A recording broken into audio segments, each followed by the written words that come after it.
Quelques conseils pour celles qui veulent se voiler, celles qui veulent franchir le cap, mais qui savent pas trop comment faire, etc. Ce que je vous recommande de faire, c'est de vraiment faire la transition petit à petit, parce que en soi, quand tu décides de te voiler, c'est pas juste un changement physique que tu fais, c'est vraiment un travail sur soi qu'on va venir faire, et on peut pas changer du jour au lendemain. Déjà, les filles, le déclic, ça n'existe pas. N'attendez pas le déclic, parce que le déclic, il n'existe pas.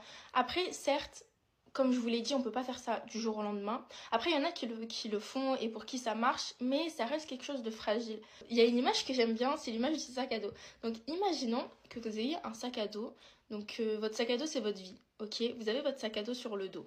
Dans votre sac à dos, vous avez pas forcément des mauvaises choses, mais par exemple, vous avez les embellissements, les ongles, les cils, les extensions de cheveux, etc. Vous avez le mauvais comportement, vous avez la musique, vous avez les mauvaises fréquentations, vous fréquentez les mauvais endroits, etc. Vous avez tout ça dans votre sac à dos. Comment vous voulez faire rentrer dans votre sac à dos qui est plein à craquer de toutes ces choses-là, de bonnes choses? Comment vous voulez faire rentrer dans votre sac à dos la prière? Comment vous voulez faire rentrer dans votre sac à dos la pudeur?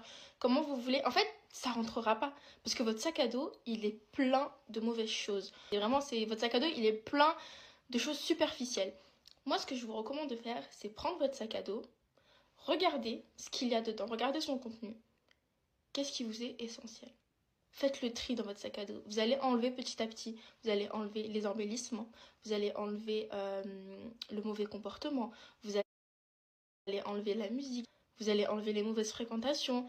Et au fur et à mesure que vous allez enlever ce qui n'est pas bon, vous verrez déjà que votre sac à dos il sera plus léger. Et à partir de ce moment-là, vous pouvez faire entrer tout ce qui vous est vraiment nécessaire dans votre sac à dos. Religieusement parlant, moi, ce que je vous recommande de faire, c'est pas forcément de faire plus que ce que vous faites déjà, mais de faire mieux que ce que vous faites.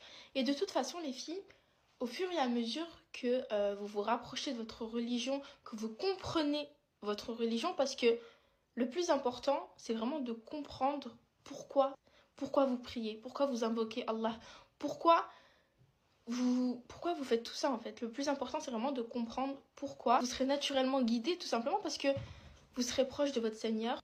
En tout cas, les filles, dites-vous que vous le faites pour votre Seigneur et vous le faites pour personne d'autre. C'est vraiment une démarche qui est personnelle. Si vous sentez que vous le voulez vraiment au fond de vous, si vous sentez que vous êtes prête, surtout n'hésitez pas. Parce qu'à partir du moment où vous allez commencer à hésiter, vous allez vous chercher des excuses, vous allez repousser la chose et on ne sait pas quand est-ce qu'on va mourir les filles.